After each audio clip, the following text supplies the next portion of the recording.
आ गया रावण का मामा लेके स्वर्ण हिरण का रूप, जिसका नाम था मारीच, जो था मायावी शक्तियों से भरा और रूप बदलने में माहिर। सीता माता की विनती सुन राम जी चले गए मृग को पकड़ने। किसे पता था कि कुछ होनी है, कुछ घटने वाली है। माता सीता की कटु वचन को सुनकर भैया लक्ष्मण भी तैयार हो गए चलने को। भैया लक्ष्मण कर रहे थे माता सीता की पहरेदारी। फिर माता सीता के कठोर वचन उन्हें सहन ना हुआ और फिर जाना पड़ा राम जी के पीछे। और जाते दो खिंच गए लक्ष्मण रेखाएं, माता सीता की कुटिया के आगे और फिर पीछे।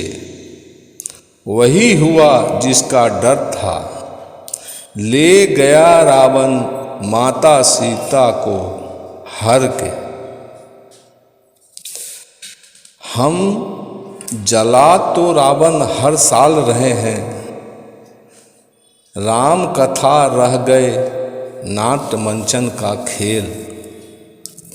समुद्र पार लंका में आमने सामने दोनों सेनाएं। तब एक बार लंकेश को रघुबर ने समझाना चाहा, पर लंकेश था मद में चूर, कहाँ माने अहंकारी। उस पर जो छाया थी असुरी की, एक दो खत्म हो रही अपनी सेनाओं को वह देख ना पाया। फिर लंकेश को नीति अनीति कहाँ समझ में आए। कुंभकर्ण सा भाई खोया, फिर भी लंकेश ना सोचे।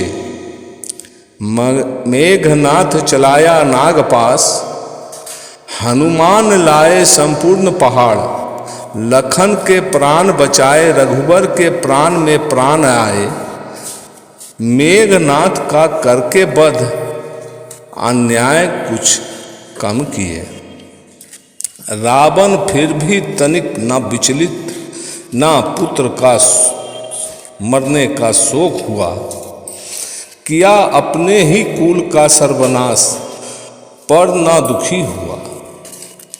अब असल लड़ाई मायावी अपने माया दिखाकर इठलाया। रावण धरे रूप अनेक, कभी अचानक ओझल हो जाए। पर सामने हैं हरि, उनको अहंकार बस पहचान न पाए। कर घोर तपस्या अजर अमर की आशीष लंकेश पाया। रावण के देव नर या पशु अस्त्र शस्त्र मार न पाए। एक उपाय लंकेश की, नाभि का अमृत यदि सुख जाए। आसीन दशमी का शुभ दिन, रामनवमी पर प्रभु श्री राम तीर चलाए। समुद्र पार लंका में ये वर्णन आपके सामने रखा। व्यक्ति अपने भीतर के रावण को मारना चाहता है, परंतु मजबूर है। मारे तो कैसे मारे, रावण कैसे मरेगा, ये सब बड़ी मुसीबत बनी हुई है राम भगवान के ही योग से। रावण अहंकारी है, उसे दुनिया की सारी स्त्रियां मिल भी जाए तो वह संतुष्ट नहीं होगा। 10 माथे वाले दशानन कैसे संतुष्ट हो सकता है। कभी संतोष उसका धर्म नहीं रहा। आपको मालूम होगा, उसके लंका में सोना समेत अथाह धन था। उसके हरम में अनेकों रानियां थीं, शक्तिशाली था, फिर भी भूखा था। जंगलों को भी छान मारता था। वहाँ पर भी धोखा देकर अपहरण करता था। उसकी बुद्धिमानी ज्ञान सिर्फ असभ्यता का प्रतीक था। आज यदि रावण होता तो विज्ञान के इस समय में उसे अपहरण की सजा होती या फिर मिसाइल दाग के लंका का सर्वनाश कर दिया जाता। खैर, अपने अंदर के रावण मारने के लिए श्री राम को समझना बहुत जरूरी है। जब तक हम राम जी को ना जानेंगे तब तक असुरी शक्ति का सर्वनाश नामुमकिन है। राम को जानने के बाद ही विभीषण बताएंगे कि रावण की मृत्यु कैसे होगी। राम मर्यादा पुरुषोत्तम कहलाते हैं, ये यूं ही नहीं कहा गया है। उनके आचरण बहुत ही शालीन और सभ्य थे, सरल थे, आज्ञाकारी थे। राम के सभी गुण से जो आच्छादित होगा वही रावण का शिकार कर पाएगा। अपने भीतर के फरेब, धोखा, झूठ, हत्या, छल कपट, पाप, लोभ, मोह इत्यादि अनेकों विकार जो 10 माथे के रूप में रावण में दर्शाया जाता है,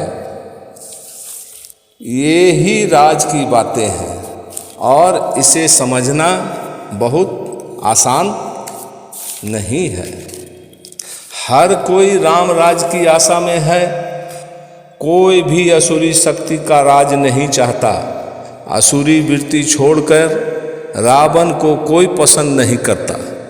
रावण घृणा का पात्र है। रावण की वृत्ति दोषपूर्ण है।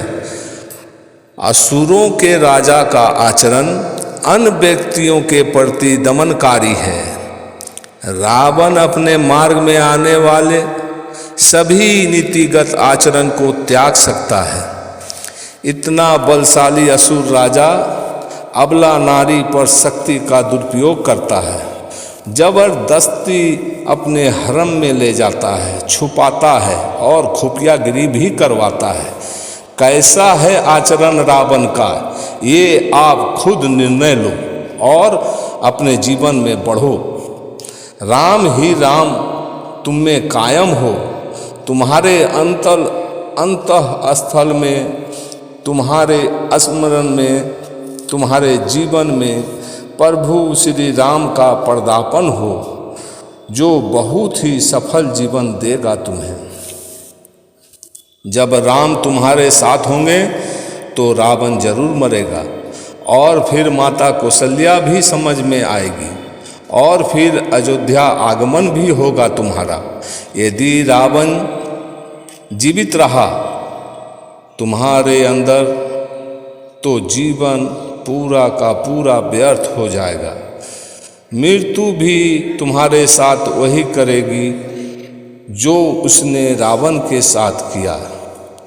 इस प्रकार के आध्यात्मिक प्रवचनों का सरल एवं लोकप्रिय संवाद सुनने के लिए मेरे चैनल टूटे को संबल को सब्सक्राइब कर लें ताकि आपको अगला नोटिफिकेशन मिलता रहे।